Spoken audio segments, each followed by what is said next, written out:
વડોદરા મહાનગરપાલિકાની વડી કચેરીમાં કપિરાજ ઘૂસ્યા હતા। સામાન્ય વહીવટ વિભાગમાં કપિરાજે આતંક ફેલાવ્યો। કપિરાજથી બચવા કર્મચારીઓ ફાંફા મારતા જોવા મળ્યા। કર્મચારીઓમાં ડરનો માહોલ જોવા મળ્યો। ઓફિસના ટેબલ સુધી કપિરાજ પહોંચી જતા રીતસરની નાસભાગ મચી હતી। કપિરાજને પકડવા વન વિભાગની ટીમ પહોંચી હતી। જહેમત બાદ કપિરાજને પકડવામાં સફળતા મળી હતી।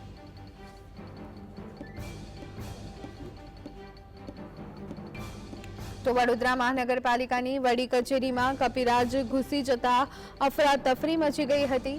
લોકોમાં રીતસરનો ડર જોવા મળ્યો હતો અને લોકો ભાગતા નજરે પડી રહ્યા હતા। હાસ્યની સાથે લોકોમાં એક ડરનો માહોલ પણ જોવા મળ્યો હતો। નોબત ત્યાં સુધીની આવી કે વન વિભાગની મદદ પણ લેવી પડી। વન વિભાગના અધિકારીઓ પહોંચ્યા હતા અને કપિરાજને ઓફિસમાંથી બહાર કાઢવામાં આવ્યો હતો। વન વિભાગની ટીમને ભારે જહેમત બાદ કપિરાજને પકડવામાં સફળતા મળી હતી।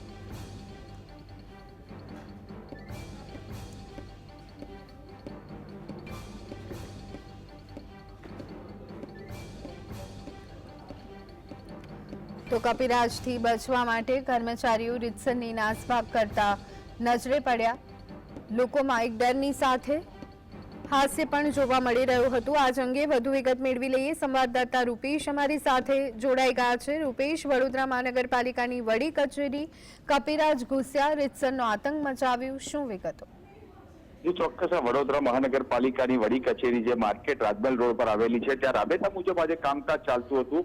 ત્યાં આગળ અચાનક કપિરાજની એન્ટ્રી થઈ। કપિરાજે અચાનક જ રૂમની અંદર એન્ટ્રી કરતા નાસભાગ મચી ગઈ। લોકોના જીવ તલવે ચોંટી ગયા, કારણ કે રૂમની અંદર જ કપિરાજ આવી જતા એક તબક્કે લોકોને જ્યાં સુરક્ષિત સ્થાન મળે ત્યાં આગળ જવાનો વારો આવ્યો। કેટલાક લોકો તો રૂમ બંધ કરીને અંદર પુરાઈ જવા માટે પણ મજબૂર બન્યા।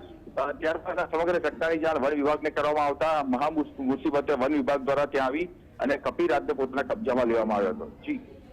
જી આભાર રૂપેશ, સમગ્ર માહિતી આપવા બદલ।